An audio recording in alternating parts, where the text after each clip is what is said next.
Hi hello అందరికీ నమస్కారం. ఎలా ఉన్నారు? అందరూ బాగున్నారు? ఏపీలో ఇంగ్లీష్ మీడియం తీసేసి మొత్తం తెలుగు మీడియంలో తీసుకురావాలని మళ్ళీ ప్రయత్నిస్తున్నారు. ఇది ఒక రకంగా చెప్పాలంటే పిల్లల భవిష్యత్తును చంపడంతోనే సమానం.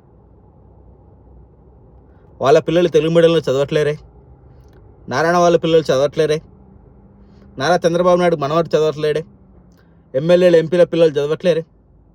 మరెందుకు పేద ప్రజలు మాత్రం ఇంగ్లీష్ మీడియంలో చదవకూడదు? అంటే ఏంటి? మీ పిల్లలకి ఇంగ్లీష్ మీడియాలు ఉండాలా? మీ పిల్లలకి మంచి ఎడ్యుకేషన్ ఉండాలా? పేద పిల్లలు బాగుపడద్దా? వాళ్ళు గ్రో అవ్వద్దా? ఏమనుకుంటున్నారో నాకు అర్థం కావట్లేదు నాయకులు దీని గురించి. దీన్ని ఒక తుగ్లక్ ఆలోచన అని చెప్తాను నేనైతే. ఆయన తెలివి ఉండాల్సిన ప్రజలకు లేండి. వెధవా అని తెలిసి కూడా తీసుకెళ్ళి రాజ్యాధికారం ఇస్తే వెధవన్నర వెధవ పనులే చేస్తాడనడానికి మరొకసారి ఇది నిరూపణ. దేశంలోనే బడా సీఎం, 1,00,000 కోట్లు అప్పు, పిల్లల భవిష్యత్తు నాశనం, పిల్లలకి ఇవ్వాల్సిన కిట్లు ఇవ్వట్లేరు, స్కూల్ కిట్లు, బేసిక్ షూజు కూడా ఇవ్వట్లేరు.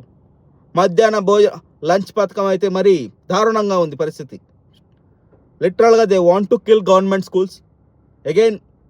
మళ్ళీ అదే నారాయణ, చైతన్య, పారాయణ, పనికం వాళ్ళందరికీ కట్టబెట్టాలంతే మొత్తం బిజినెస్ని.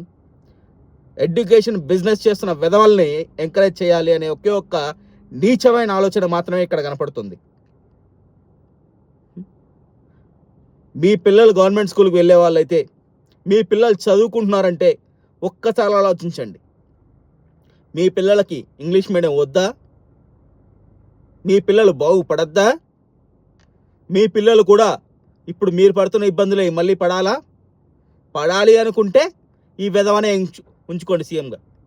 లేదు, మా పిల్లలు బాగుపడాలి, నెక్స్ట్ జనరేషన్ బాగుపడాలి, నెక్స్ట్ లెవెల్కి వెళ్ళాలి, మేము బాగుండాలి, మా పిల్లల భవిష్యత్తు బాగుండాలి అని అనుకున్న ఏ తల్లి తండ్రి కూడా ఈ విధవకి ఓటు వేయరు నెక్స్ట్ టైం. ఇది ఒక నీచమైన ఆలోచన అండి బేసిక్గా. ఇది చిన్న విషయం కాదు. బేసిక్గా ఒక నీచమైన ఆలోచన ఇది, ఇంగ్లీష్ మీడియం తీసేయడం అనేది. దయచేసి చెప్తున్నా, నారా చంద్రబాబు నాయుడు గారు, పవన్ కళ్యాణ్ గారు, ఇటువంటి నీచమైన ఆలోచనని మానేయండి. లేదంటే ఇది ఎంతకి దారితీస్తుందో మీకు తెలియట్లేదు. ఖచ్చితంగా దీని గురించి ప్రజలు సమాధానం చెప్తారు. ఎక్కువ టైం లేదండి. ఆల్రెడీ 6 నెలల్లోనే 1,00,000 కోట్లు చేశారు. మహా అయితే ఇంకో 3 ఏళ్ళు గట్టిగా కూర్చుంటే ముందే రావచ్చు అంటున్నారు ఎన్నికలు కూడా ఈసారి. ఎక్కువ టైం లేదు మీకు. ఎందుకు టెన్షన్ పడతారు? సమాధానం చెప్తాం, అన్నిటికీ సమాధానం వస్తుంది. మీరు చేస్తున్న పనులకి వస్తుంది. రాష్ట్రంలో క్రిమినల్ని కాపాడాలు, అమ్మాయిల హాస్టళ్లలో కెమెరాలు పెట్టడాలు. ఏంది ఇది ఒక రాష్ట్రమా? ఇదేమన్నా ఇంకేమన్నా? ఒకప్పుడు క్రైమ్ అంటే బీహార్ అని చెప్పుకునే వాళ్ళం, ఇప్పుడు ఆంధ్రప్రదేశ్ అని చెప్పుకోవాల్సి వస్తుంది. పిల్లల భవిష్యత్తును నాశనం చేయడం అనేది ఎంత మాత్రం కరెక్ట్ కాదు. మీరు ఎన్ని పాపాలు చేసినా, ఎంత నీచమైన పనులు చేసినా పర్లేదు, కానీ పిల్లల భవిష్యత్తును మాత్రం నాశనం చేయడం కరెక్ట్ కాదని చెప్తున్నాను. మరొక్కసారి దీని గురించి మీరు ఆలోచించాలి. దయచేసి మీ యొక్క ఈ నీచమైన ఆలోచనని వెనక్కి తీసుకొని పిల్లల ఎడ్యుకేషన్ సిస్టమ్ జోలికి మాత్రం రాకుండా జగన్ గారు ఇంట్రడ్యూస్ చేసినటువంటి ఇంగ్లీష్ మీడియాన్ని, వాళ్ళకి ఇస్తున్న కిట్స్ని, వాళ్ళ ఫుడ్ విషయంలో జరుగుతున్న అవకతవకల్ని కూడా మీరు జాగ్రత్త చూసుకొని అన్ని మళ్ళీ సెటరేట్ చేయాలని కోరుకుంటున్నాను.